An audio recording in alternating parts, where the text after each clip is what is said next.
In 2019, there was a lot of debate over where Kia named its latest release on. The company claims it was against a Greek-based myth, while others will argue that it was actually a Roman-based myth. Tomato, tomato, really, it doesn't really matter. But what is certain is that Kia made sure that its nameplate should begin with the letter S to convey sportiness and speed. Well, mission accomplished, I should think.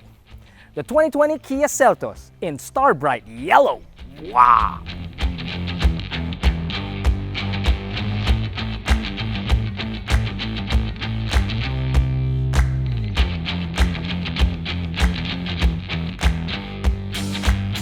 Kia's Tiger Nose grille, ever so present, the front clip is an all-LED affair that, to be honest, is powerful enough to brighten a black hole.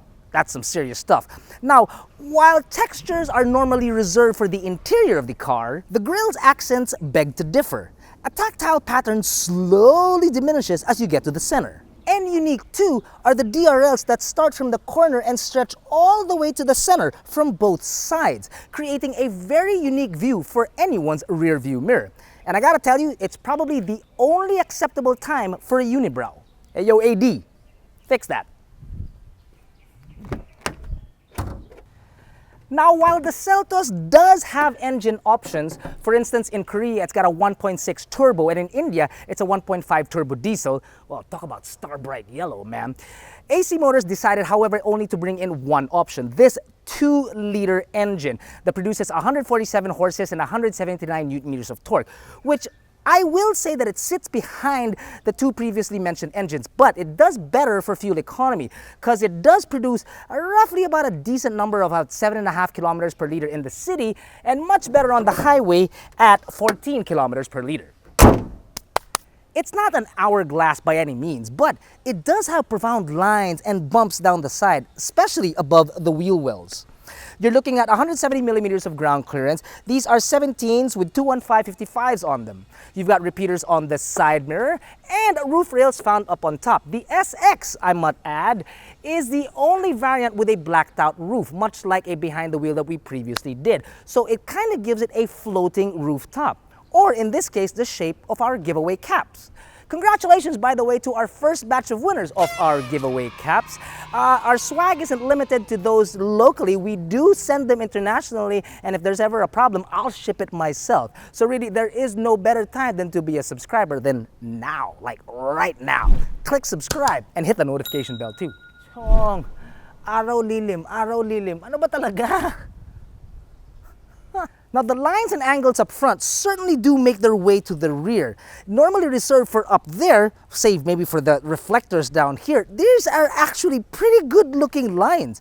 Even the tiny reverse lights are pretty cool. Functional? I don't know, but they look great.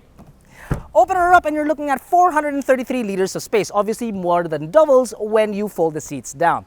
Important to a lot of people, should mention that it is a full-size spare underneath and it's also a flat loading lip. Heavier stuff, not a problem, especially for the under tall. Under tall, not short, under tall. Bit of a shocker when you get into the rear passenger seats, as there are no vents, no ports, not even a center armrest, just two small bottle holders on either door. The covers of the speakers are interesting though. They are a bit of a talking piece, I should say. You can interpret them in so many different ways. I see them as CGI mountains from the movie Tron, whereas Jack actually sees Cinco Dedos. Kids these days. Now, all around the cabin, the seats are 50-50 on leather and cloth. The cloth is actually the part that you sit on most of the time, which is actually great because on hot days, you don't perspire in your chair as much.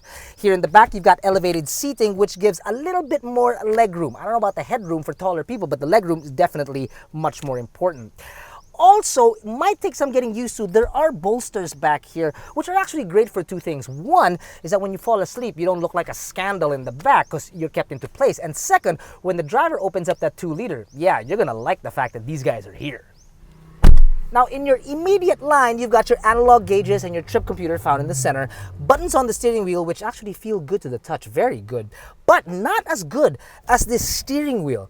Now, I don't know if it's the leather that wraps it or the diameter itself, but the steering wheel alone is just very, very inviting. Like you really want to get on and drive this car. Now down the center, you've got an 8-inch touchscreen infotainment system that has Apple and Android capabilities, uncomplicated air, and your drive mode selector found down here. Now, in a car like this, at this price point, I would have expected a sunroof. I personally don't use it, but again, at this price point, I would have also expected a bit more driver aids. But what I did not expect in a car that's geared towards the younger generation are the subtle hints of nostalgia. Follow me, if you will. This handle. Remarkable similarity to a lever used by 5 fictional characters to form a giant super robot from 5 lions.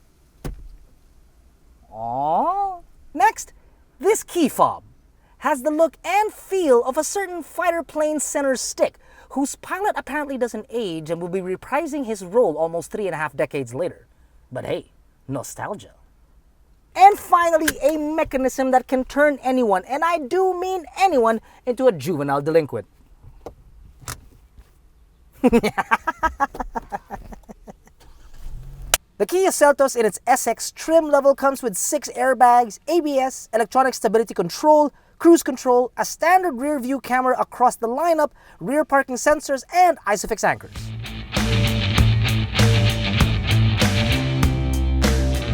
Now, without a doubt, the Seltos is one of the better handling cars out there. It's almost as nimble as a motorcycle, with very light steering and great visibility that makes traversing through tighter streets really not a problem at all. To be honest, it's actually a lot of fun. Kia claims that the IVT mimics a traditional gearbox. Now, it still has pulleys and belts, yeah, sure, but it's that much closer to harder gears, something that a lot of people will appreciate. So much so that you might actually want to play with paddles. Unfortunately, there are none. You can change gears on the lever down below, but really sometimes you're really looking for the paddles. The stiffer suspension is actually great at keeping you planted and stable on the road, even during medium winding roads.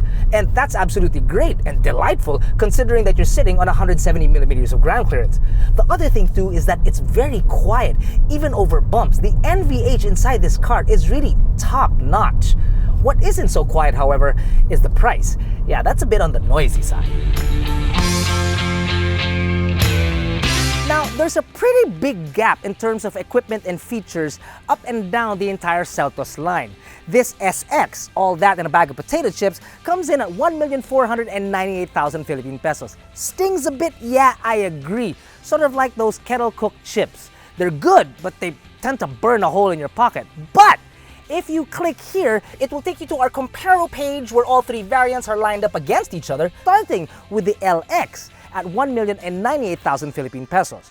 Now, the one difference that you won't find across any of the lines is the engine. They are all 2 liters like this guy, and that is no myth.